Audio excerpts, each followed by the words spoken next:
Hello and welcome to Women of the Middle East podcast. Women of the Middle East. This podcast relates the realities of Arab women and their rich and diverse experiences. It aims to present the multiplicity of their voices and wishes to break overdue cultural stereotypes about women of the Middle East. My name is Amal Al-Malki. I'm a feminist, scholar, and educator. This is Women of the Middle East podcast. Hello and welcome to Season 6 of Women of the Middle East podcast. Today we have a very special guest, Shurooq Amin. Shurooq, welcome to Women of the Middle East podcast. Thank you so much for having me. I really appreciate it. It's an honor and a pleasure to be here. Thank you so much for being with us. I'm lucky to host and converse with women who dared to take over and control their own narrative. And you are one who has done this and more. You've embodied different creative modalities to rewrite your own story and redefine your own identity and simultaneously reimagine new realities for other women. I want to keep your impressive bio aside and ask, how do you describe yourself to begin with? Oh my gosh. Why are we starting with how I describe myself? It's a loaded question. I guess for me, it summarizes very simply in that I went from a place many years ago where I was either a woman or an artist or a mother and now I'm in a place where my identity is all of these things. I am an artist, a mother, a woman, a daughter, a sister, a rebel, peaceful freedom fighter, whatever you want to call it, ceiling smasher. All of these things are all encompassed in one identity, which is the identity of the human being and the soul that is me. I don't differentiate between them. They've all learned and transformed over the years and all merged into this one entity. And that's how I see it. I've just started writing my first non-academic book, which is based on personal accounts really and experiences. And my technique is to extract certain themes around which my whole life has revolved, basically. And through which my story can be told. So in this season, I apply this strategy to my discussion with the amazing ladies I talked to. And therefore, our conversation will focus on certain main themes that I've extracted from your own story. And it's amazing how our stories really intersect. So let's begin, of course, by our gender identity. The first theme is on being a woman. What does it mean to be a woman? And from the specific area of ours, we both belong to the Arabian Gulf, Kuwait and Qatar. There are many commonalities between us and differences, definitely. So how do you describe yourself as a Kuwaiti woman? Yeah. I mean, I think of it as a dichotomy, really. Being a woman is a strength and a weakness at the same time. It is empowering, but also can be humiliating based on the situation you're in and where you are and who you're dealing with. It can be an advantage and it can be a disadvantage. So this is what I've learned is that we cannot say that being a woman is one way or another. However, I'm very connected to my own feminine spirit, my own femininity. I'm very connected to being a woman. I love being a woman. I totally take advantage of the power that being a woman gives me, especially after being a mother. And I think being a mother really made me stronger. And I know a lot of people think it's actually a weakness because your kids are your weakness. Of course, they are my weakness. They're my Achilles heel. If something happens to them, I'm devastated. But it's also my strength because I want a world where I feel is safe for my children to grow up in. So everything I do it for the sake of the fact that I am a mother and I have children. I do not want them to go through the things that I went through, the struggles I went through to reach this place of confidence and empowerment. I want to pave the way for them. I want to be a role model for them. And I want to show them that, yes, you can be different. You may not always fit in. You may not be the same as the others, but there is also advantage in that because that means that is your special power that is your superhuman power, and that is what you're offering to the world.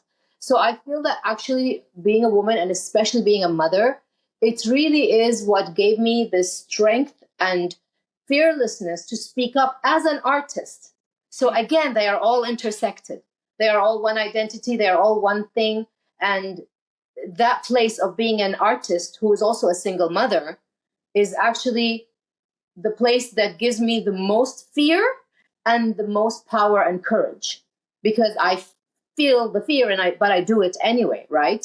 But yeah, I think it's definitely one of the things that comes to mind is that if I had been a male artist, would I have gotten the backlash that I did? Would I have gotten would I have been berated as much? Would I have been criticized as much? Would my shows have been shut down if I had been a male artist? No, definitely not. And therein lies a different argument, of course.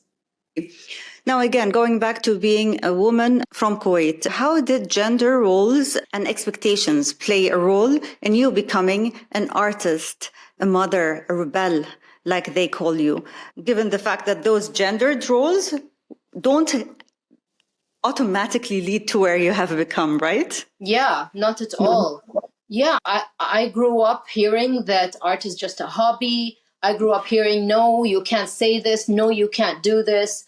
As a child, it wasn't necessarily from a place of bad intent. It was just how the culture is, how society is. Even in the West, it was like that at a certain point in time. Girls are supposed to do this. Boys are supposed to do this. Girls are supposed to play the Barbies. Boys are supposed to play the football. And there was a lot of division. I grew up in the 80s. The 70s and 80s. It's all about those gender roles, defining exact distinct gender roles, male, female, blue, pink. It was all about that. So it was especially difficult to speak up, and especially difficult to know deep down that, no, but I don't think this way. I don't feel this way. I think like this, and society is telling me I shouldn't, and I'm feeling this way, and society is telling me I couldn't. And so it was always an uphill struggle. It was a constant uphill struggle. And I could see that one way of surviving in society was to go with the flow and to conform and not ruffle feathers or rock the boat. And I just couldn't do it. I just couldn't do it. And that's why I was always labeled a rebel, even at school, even just as a student. I just could not be not myself. I could not be authentic to myself. I just never had it in me. And I don't know if it's an inbuilt thing or what, because I certainly wasn't raised this way. I was raised to conform. And I just couldn't. I just could not do it. I drove my mom insane, drove her crazy. It was always a struggle between me and my mother growing up because of this. She just wanted she wanted me to be a nice little girl who just got married and had kids. And eventually I did get married and have kids, but it wasn't the way she expected it, and it wasn't her plan. And so, yeah, definitely gender roles are huge. And I find that now we live in a world where it's the complete opposite.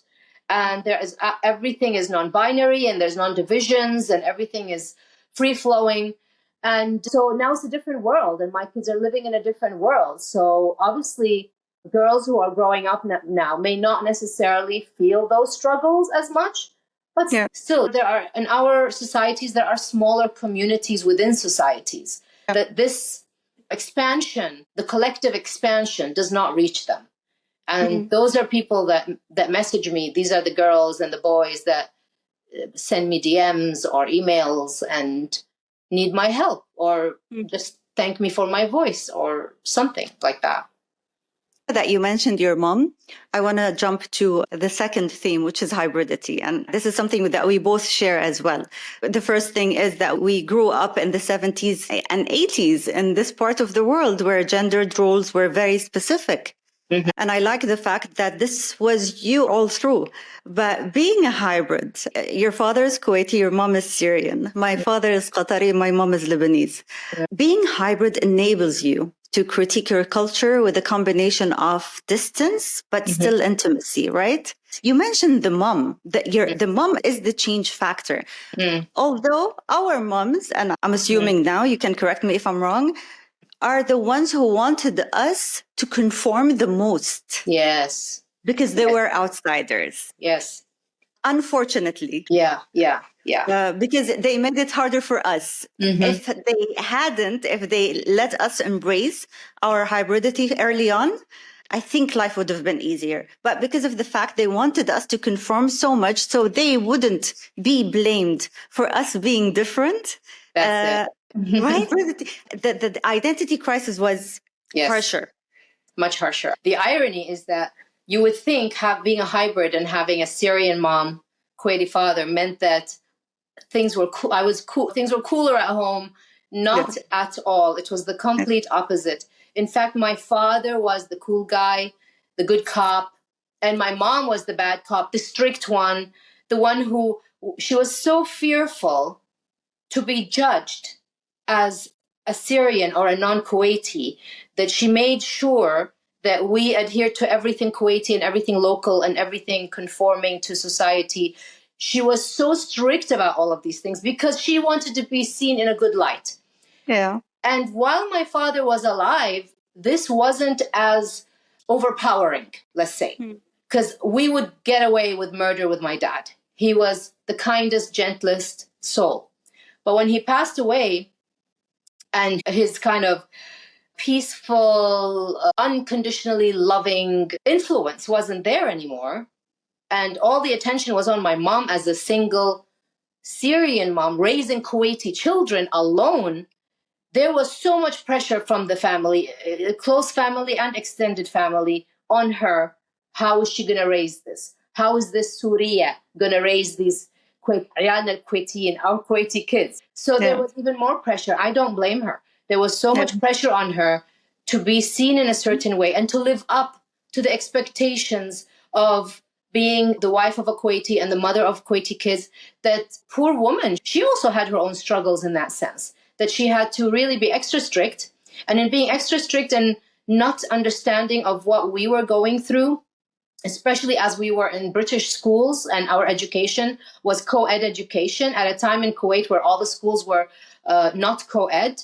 All the schools were males or females, and our school was one of maybe 3 schools in the entire country that was a co-ed school. Growing up in that environment where for me, boys were like my brothers, I didn't see them in a weird way, grew up as brothers and sisters and friends.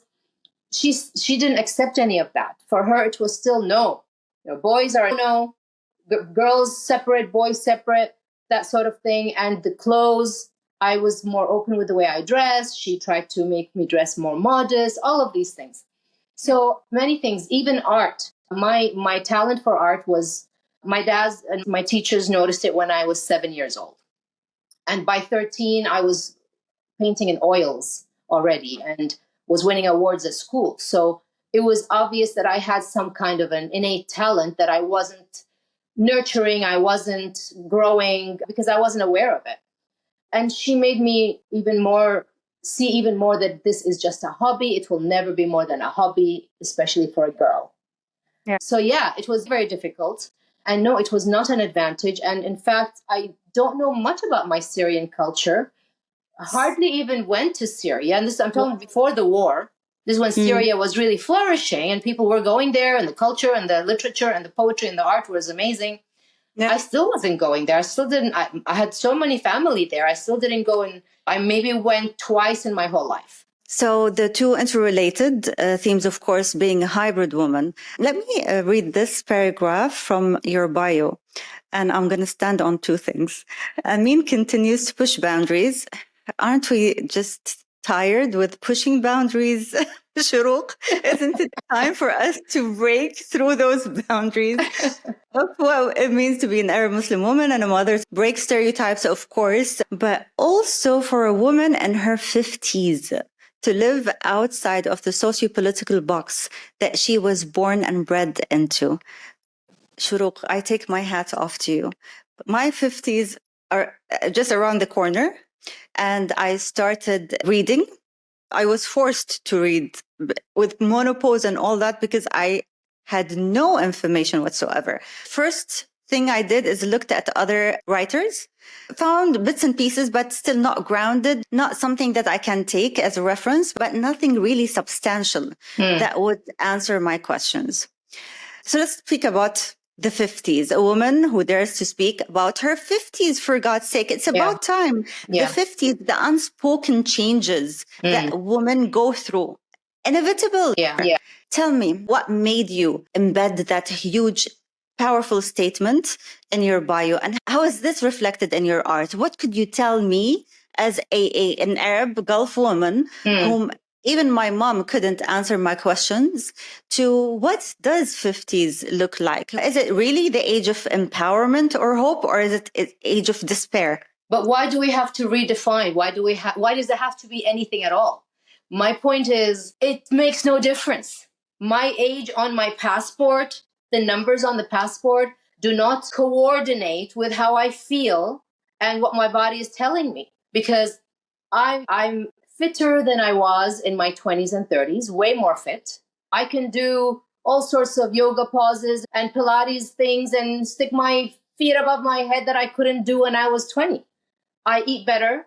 I have more energy, believe it or not. I feel amazing. I take care of my skin. My skin is fantastic. It's better than it ever was. Sure, I'll go get the Botox and get a filler here and there once in a while, a couple of times a year, but who doesn't these days? But that's not what's going to make you young. That's not it. You can go and get a facelift and get hair extensions and do the liposuction and do all of that. It's not going to make you young if you're not young on the inside. It is what is on the inside. And let me tell you, on the inside, I am still 18 with the wisdom of a woman in her 50s. Okay. I wake up and I have this feeling that something magical is going to happen. Something exciting is going to happen. I don't know what it is, but I know it's around the corner. I am very spiritual. I am very connected. As soon as I wake up, I do a meditation in bed with my eyes closed, and I visualize my future. I visualize my husband, my future life partner, the love of the rest of my life, still looking for him. It feels great. I know that there are so many places I want to see, so many places I want to go, so many things I want to do. My next project is I want to learn how to DJ. I want to be able to DJ and mix music and stuff. I do a lot of things on this side. By the way, I have certificates in being a boat captain. I'm actually a hoy captain. I'm licensed, okay? I have a certificate and a license in Pilates for all the machines. I have a certificate in interior design and decorating. What else do I have? In feng-shuied consultation. I dabble in a lot of things besides being an artist and a poet and a mentor and a mother and all of these things. So clearly, I'm not a person who sits around and wastes time. I use my time very efficiently. My time is so precious to me.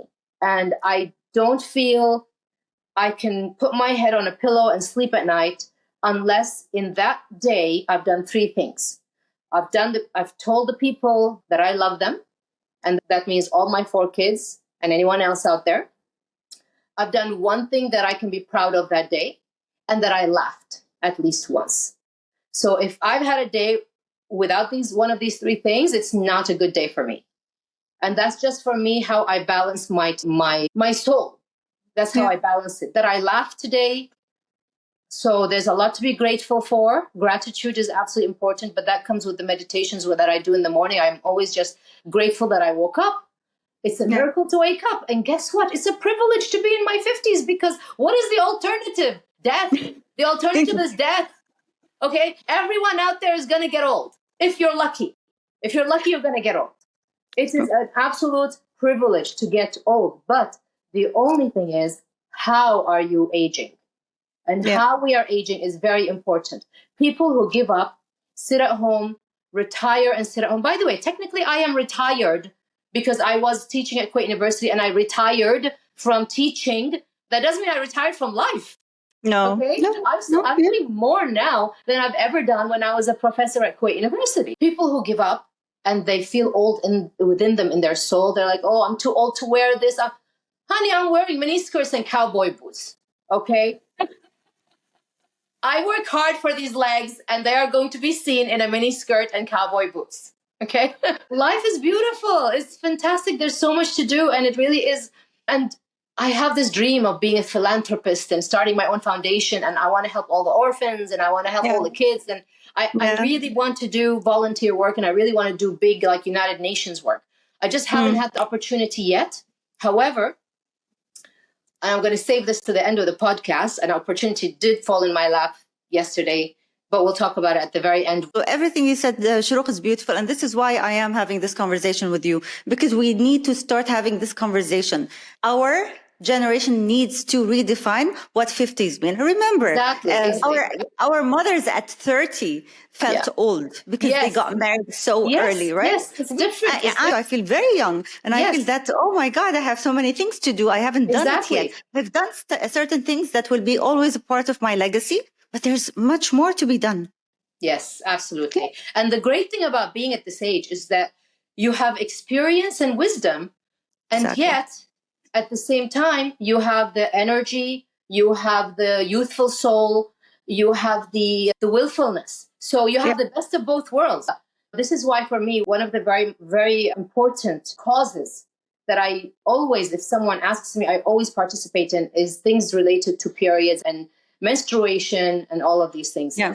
So I've contributed and participated in many projects that are awareness projects of menstruation in the world. Some of them were very big projects where they go to different villages and they try to help the girls be more open about their periods and provide sanitary pads and things like that and all of these things. And I've done a lot of artworks on periods and bleeding. I've done a lot of poems. I've written a lot of poems about the taboo of the period. And I've written about the beauty of that red, that red flow and that blood, because that is where life comes from. That is where, it's passion, it's life, it's transformation, it's growth. So there's nothing to be ashamed of, and there's nothing to be embarrassed or uncomfortable about. And the more we talk about it, the more we normalize it. And this is a very important conversation. Absolutely. Now, the second point in that paragraph was being a rebel, right? And which you're usually described as the woman activist, the rebel, pushing boundaries. Is this what you want, to push boundaries? It's not about what I want. I honestly didn't go out of my way to do any of this stuff.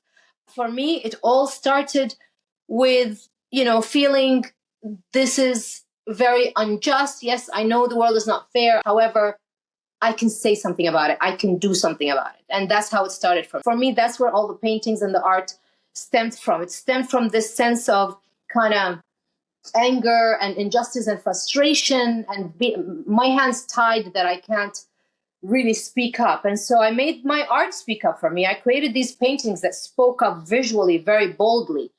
And I had no clue of the domino effect or the consequences. I had no clue of the impact. I didn't set out for that result or that impact.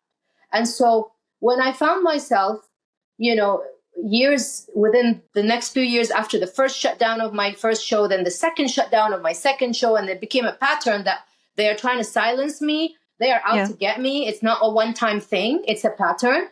For me, that's where I released the resistance and accepted the role of spokesperson for freedom of expression, spokesperson for the underrepresented voices, spokesperson for the abused women, spokesperson for the LGBTQ community, all of it. I accepted because I was thrown in that role. I was told, please come and speak about this. Please, you're invited to do this. Please, you're invited to speak here. With time, with me just organically doing all of these things and participating in all of these causes, I instinctively just became it. And I just accepted it. And now I'm just flowing with it. It works because until now, I don't know why, but apparently I'm fearless, but I don't feel I'm fearless. I don't know. That neural pathway in your brain that tells you to be quiet when you're supposed to be quiet, or to not say this thing in the presence of these people, it doesn't exist in my head. That's it. And I don't care about the consequences. I don't ever do anything thinking about consequences, in the sense that when I'm creating art, I'm not thinking, oh, what if it gets shut down? Or what if they ban this painting? Okay, let me make it a little bit more comfortable for them. No, I don't want them to be comfortable. I don't self-censor. I don't want to comfort anyone. If you're uncomfortable seeing the painting, it means you see yourself in the painting. If you're uncomfortable reading the words of this poem, it means you are relating to the character in this poem, and so on. I have no qualms about speaking the truth and exposing hypocrisy and criticizing and giving my point of view and my opinion. And yeah, I don't have a problem with it. And a lot of people tell me, but aren't you scared? And what about your kids and this and that? But no, my kids, I need to be this way precisely because I have kids. Not in spite of, precisely because I have kids. I have to be even more this way because I'm trying to show my kids that don't silence yourself, don't censor yourself, don't, as they say, dim your light to make other people comfortable and shine bright so that they can shine. So and stand for what you believe in, and you do. And so you're an activist by default. Yeah. And you're keen on engaging all your audiences and all of their senses. And this is what makes you very unique, right? Because you're an artist, you're a poet, you're a storyteller, you're many things at the same time. A female activist practicing her agency to resist and defy, trailblazer, creating a new path for activism. You're not intentionally there to anger them, but you are exposing the hypocrisy in our societies. You are. And this is going to anger them. And let them be angry. Let them. And you are exposing the injustices, right? Yeah, exactly. From very basic things like virginity. Why are girls still being killed in honor killings because they lost their virginity when their brothers are screwing around randomly? No. If you're following religion and you're following what is supposed to be forbidden or not forbidden, it's not okay for both girls and boys. But our culture is not applying that. They blame it on Islam, but actually Islam didn't say that. So that's why there's misconception of things that the West think, oh, because they're Muslim, they're doing this. No, this is not a Muslim thing. This is a cultural thing. And I did a painting about virginity and about how, I parody these men who are like, no, she has to be a virgin. She can't get married till she's a virgin. Even mothers propagate it. Mothers help it as well. But then why are your sons not? Do you think art can change the status quo? Absolutely. I've seen it. I've seen it, and it's shocking for me how much art has changed things. Because after my work got out, and ironically, thanks to the censorship, it got out on an international level, and it got picked up on the West, and I've seen the impact. In specifically, let's take, for example, a period in time after my first shutdown, the first time they shut down one of my shows. After that, a lot of panel discussions popped up in the country about censorship in art, censorship in literature, all of these things. A lot of debates took place, peaceful debates. A lot of people went walking in the street, carrying banners. There's a lot of, suddenly people woke up, suddenly people were talking.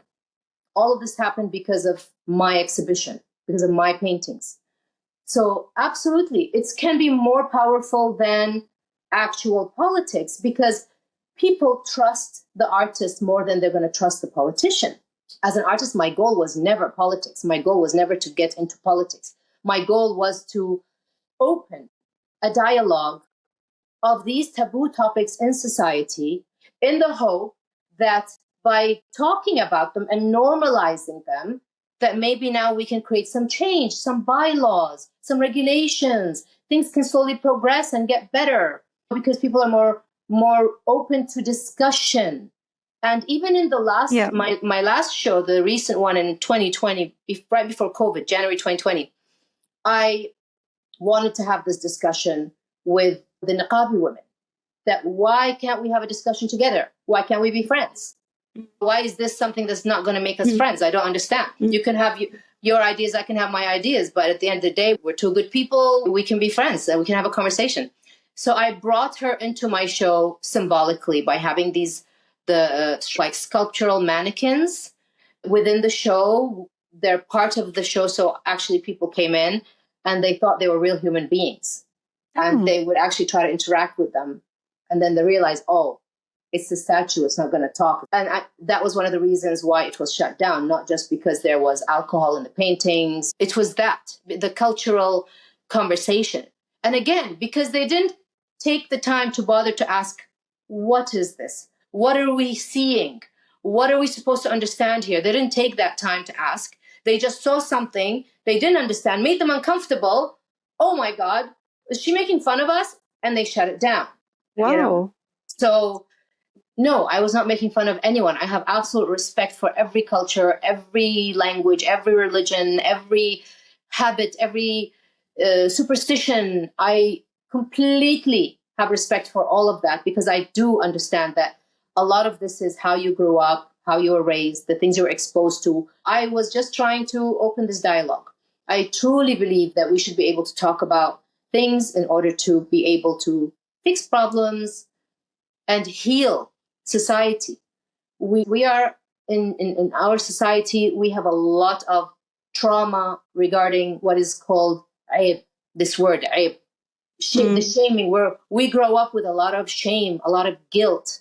And it takes us, honestly, it took me decades to finally reach a place in my 50s where I'm finally not guilty for anything, not ashamed of anything. And I'm empowered and I'm free with my sexuality, free with my sensuality. And I talk openly, transparently about it because somebody has to. That's another conversation that it has to happen in our society for women. How do you protect yourself? How do you protect yourself physically, emotionally during those kind of hate attacks? And all of it, but maybe in the Gulf, it's a new thing. Yeah, it is. It is. It is new. Yeah. It is new. It is new, and it's part of social media. It came with social media because social media makes you anonymous. So if you look at these haters, the haters that send me death threats, a lot of disgusting words and cussing and all of this, they're anonymous. They don't have accounts. You don't know who they are. And that anonymity gives them the strength and courage to say whatever they want. Don't be a coward, put your real name, who are you, and I will talk to you. And I will have a conversation with you about why I said this or why I did this. But no, they will never reveal themselves. They're cowards. They're cowards. They're trolls. So in the beginning, the first time when I started getting these nasty messages, I was really scared. I was scared. I was depressed. I cried, blah, blah, blah. And I just started blocking. Oh my God, like thousands of people blocked. I got off social media for a while, then came back on, etc. Now it doesn't bother me at all because now I know that they're the ones with an issue. They're the ones who have a problem. They are the cowards. Their opinion is worth nothing. They are absolutely worthless. And if they were, and there are people who criticize me with their name and their personalities, I will respond to them. I will have a conversation with them. And even if they cuss me out or say some nasty word to me, I will talk to them without lowering myself. I will maintain my grace, and I always keep in the back of my mind, they don't know better. They're scared. Yeah. People, they say hurt people. These are people who are hurt, who are scared. These are people who are so worried about losing their language, losing their culture, losing their habits, their traditions. You always hear the word adatu taqalid, adatu taqalid. They're so worried about that they will fight anyone that seems to threaten that. But I responded to that with a painting. And the painting was of a mother with hijab, and she's opening the eyes of her little boy. Yes, I saw that. Yeah, the red painting. And this one is the response to all that you can hold on to your adat and taqalid. You can hold on to your traditions and culture and your language and your religion. You can still be all that while raising an open-minded human being. Yes. You are not mutually exclusive. I love the painting. I really love it. Thank you. And I know because you also have boys, right? Yes, absolutely. And that's why it's very important for me as a mother to two boys. I have two boys and two girls. As a mother to these two boys, that they see that this is their mother. That is really important for me. You said something at the beginning. Yes, we got scared. The same happened with me. And I've been publicly attacked several times. The last attack was around a year and a half, 2 years ago. I didn't run away this time. I didn't hide. On the contrary, I accepted every public invitation during that period. I reached out to women I look up to, and they made me feel sane again. And I made myself accessible to. Yeah. So other women would reach me and show their support because I felt that this was the most fulfilling thing Yeah. to see the support around us from women who understand why we're doing that. This is where I want to know more about what's next. What's next for you? Okay, so I am preparing for 2 shows for next year.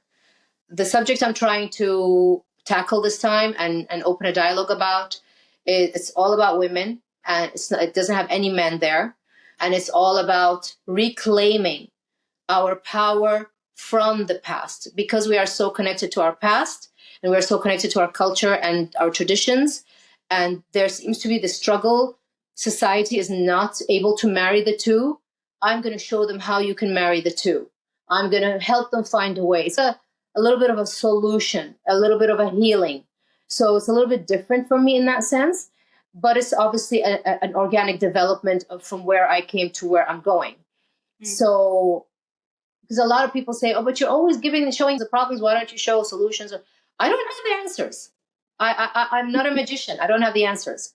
But I am going to show what I believe will heal, let's say. So that's what I'm doing. It's something about women reclaiming their power from their past. And Will also, I get an invitation? Absolutely, of course. Wahda. Inshallah. Definitely. I'll be there. Yeah. Inshallah. And in terms of activism, I haven't announced it anywhere yet, by the way. I'm announcing it for the first time with you. I've been invited to be part of the World Liberty Congress, which is like a peaceful, nonviolent freedom fighting organization. And it was founded by some extremely powerful and brilliant leaders like Garry Kasparov, the Russian dissident and the chess player, and Leopold Lopez, the Venezuelan opposition leader. There's some amazing names. There's amazing people who founded this. And it's very new. It was founded last year, apparently. And it has been created to fight for freedom and fight for human rights. And they want leaders in every region of the world to represent. And so they've invited me to come in November to the Congress and to represent Kuwait as part of the MENA region. There will be 6 of us, 6 leaders from the MENA region. One of them is me for Kuwait. And I'll be working with them, with NGOs, with world leaders, with the charities, traveling the world and just helping. So I'm really excited about this. And they invited me. There was a paragraph they sent as part of the invitation that really warmed my heart and made me validated and made me feel like everything I'm doing. And they said something along the lines of, we are recognizing you for the work you've done as a peaceful, nonviolent freedom fighter, and so on. And so that really is huge for me. So I'm really excited about this. I haven't told anyone about this yet. Congratulations, deserved. You'll be representing Arab women, really, because it is important what you do. And it's very important that we all come together and have one voice, but a voice that really takes in all of our differences too. Because after all, we all want the same thing. We want social justice. We want gender equality. We want dignity. Right? And the differences shouldn't keep us apart. Yeah. I always say this, exactly what you just said. I always say, all of us human beings at our core, we all want the same things. We all want to be loved. We all want shelter. We all want enough food. We all want to not worry about money. And we all want to take care of our loved ones and families and find our purpose. That's it. All of us, every single human being, whether it's a baker or a gas station attendant or a CEO or an actress, or at the core of it, we all want these basic things. True. It's a pleasure to have you on Women of the Middle East podcast. Welcome to the club. Yeah, thank you for having me in the club. We grow the support system and we grow the circle. And as you said, all of us, our voices, each one of us has a voice. Each one of us is speaking. This is a start. This is the growth. This is the development. Moving on to a fantastic future. Thank you so much. My pleasure. Thank you for having me. This is Women of the Middle East podcast. Thank you for listening and watching. To stay up to date with Women of the Middle East podcast, you can subscribe and don't forget to rate us. If you would like to contact me directly, you can do so on Instagram or via email.